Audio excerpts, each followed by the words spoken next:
It's time to go burn things.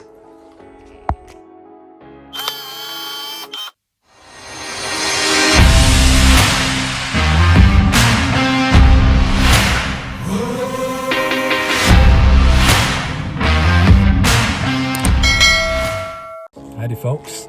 So I'm about to do something that I love but I haven't done for ages, which is playing with fire and some fire photography, mainly still wall and still wall spinning, but with a few other bits and pieces thrown in, maybe some light painting. We'll see. It's going to be good tonight. So still wall photography, fire photography, something that people tend to shy away from, and they really shouldn't, because it's one of the only areas of photography where for very little input you can get maximum output. By that I mean you can get some spectacular results. So what do you need? I kind of showed you the tools at the beginning of the vid. Literally all you need is some still wool. You could buy this in any hardware store, cheap as chips, costs absolutely next to nothing. The finer the wool, the better. You don't want really coarse stuff because it's harder to ignite and burn. You also need a whisk, which you're going to stuff all the still wool into. Speed humps galore. You need something to attach to the whisk that you can use to spin the whisk. I tend to use a steel dog lead. I have used rope in the past, but anything where you can attach it to and then spin is absolutely fine. And then lastly, something to ignite it. So some people use batteries. I tend to go old school and use a lighter. Can be problematic if it's windy, but you shouldn't really be doing this if it's windy anyway, to be fair.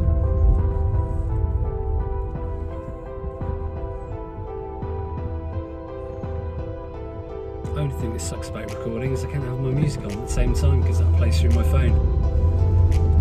Driving in silence is horrible. I could sing. You really don't want that.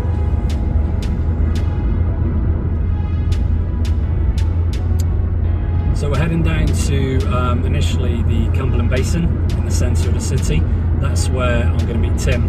But we're not staying there. We're actually going to be walking up the path that goes underneath the suspension bridge on the left-hand side of the suspension bridge leading out of the city. It's a long path, and a couple of weeks ago I did a walk up there in the daytime and I found an immense tunnel, corrugated iron tunnel with graffiti on both sides, and that is going to give such a gritty urban type of feel to this shoot. So I'm looking forward to finding it again. It was a fair way up though, so I think we're in for a bit of a trek.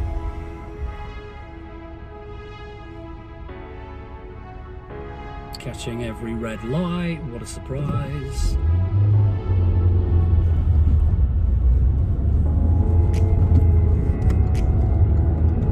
Literally every red light. Okay, so we are here.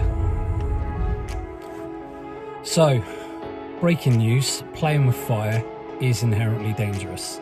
And that's exactly the same if you're doing still wall photography or any kind of fire photography. So a couple of quick do's and don'ts. If it's feasible, and in England it usually is, try to do still wall spinning and this kind of photography after it's rained or if the ground's damp. It just makes things a little bit safer straight from the offset.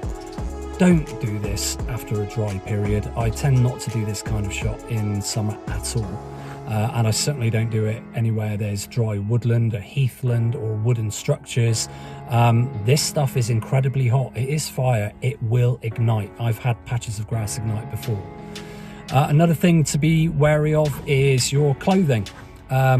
It's molten metal. This stuff is molten liquid metal and it flies off in all directions. And if it hits your skin, it will hurt, it will burn you, and you can get clumps of this come away, and I've seen it go down the back of people's shirts, back of people's necks, and even the big grown men tend to scream a little bit when that happens.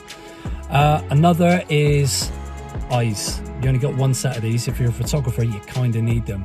So don't be brave, be smart, wear safety glasses, or at the very least, if you're spinning, close your eyes as you're doing the actual spin itself.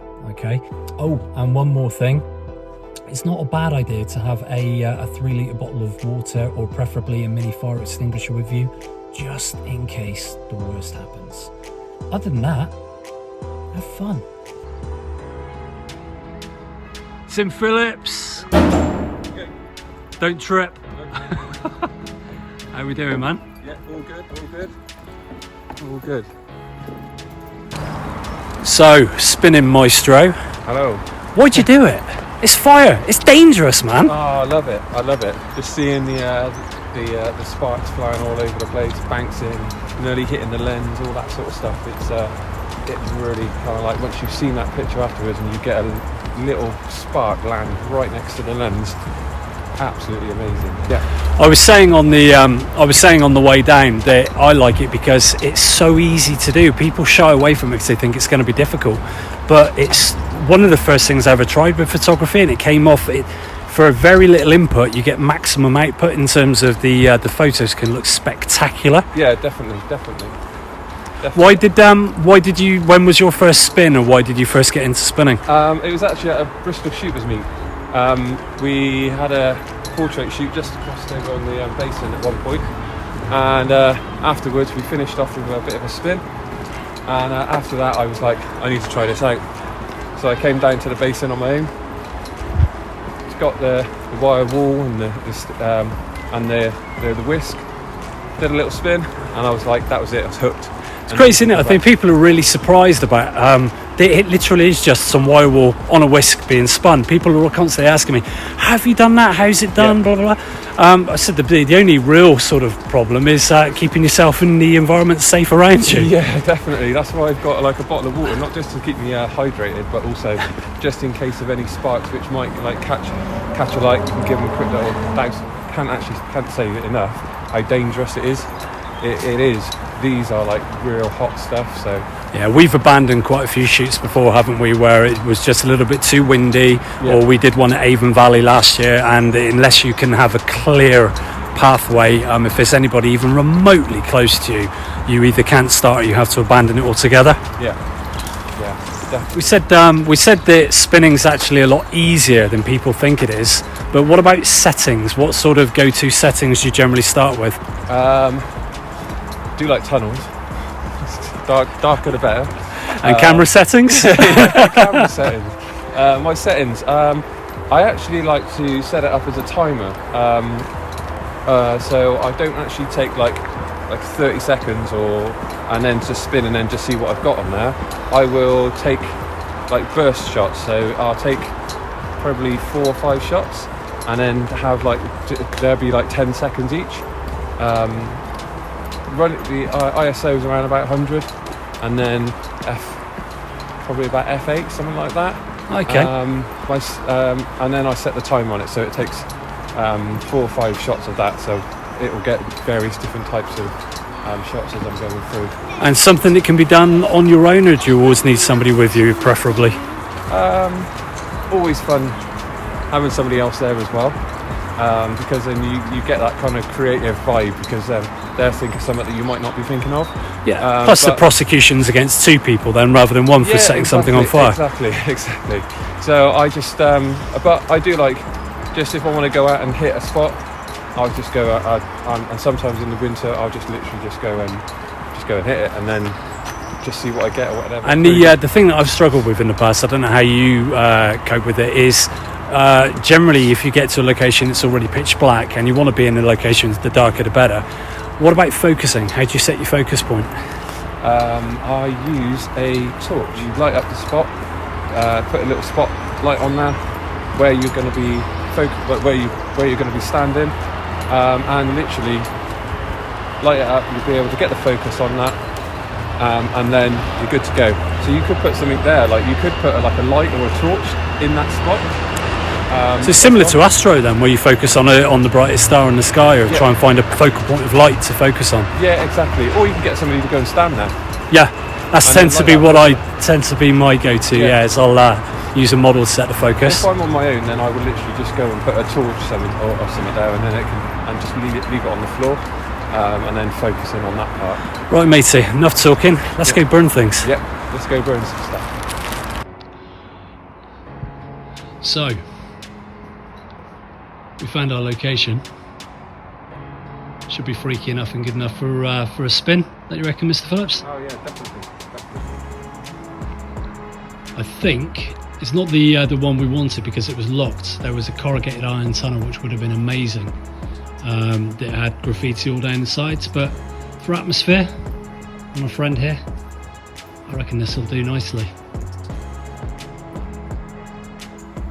It's a bit spooky, Tim. Just seen a load of lights in the woods.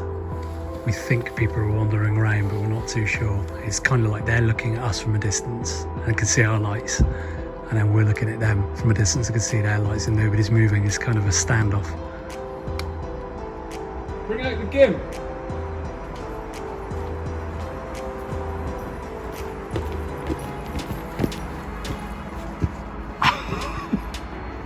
So literally it's as simple as this. Tim's sticking some steel wool into a whisk on a chain and is then going to spin it.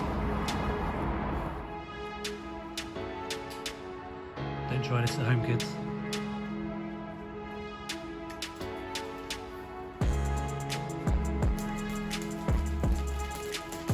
Damn! Oh, there goes the magnesium.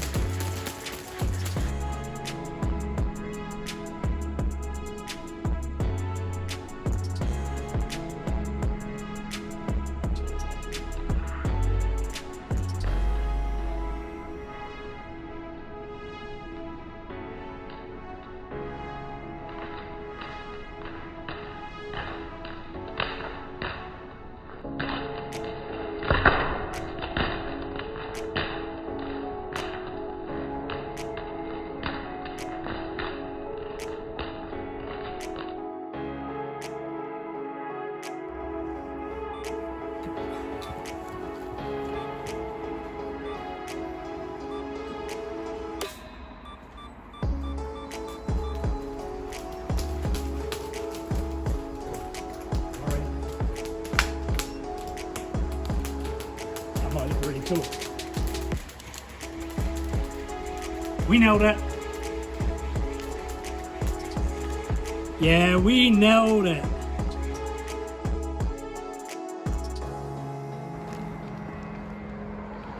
That wasn't too bad, was it, Mr. Phillips? No, very good, very productive evening. Yeah, a long time since we've done that. That was always cold luck. Oh, that's freezing. But yeah, really, really good shoot.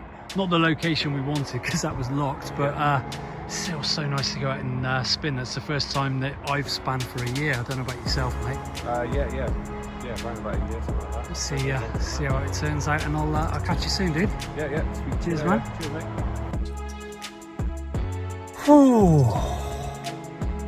7.5 miles walked in total, 4 hours for the shoot, but that was epic. That was so good. We got the shots we wanted, not necessarily in the location we wanted, but that was a good night shoot. And hopefully by the time we finish this, if you haven't ever tried painting with light, or if you haven't ever tried spinning and using fire in your photos, we've shown you it's dead easy as long as you stay safe. Till next time, people. Bye.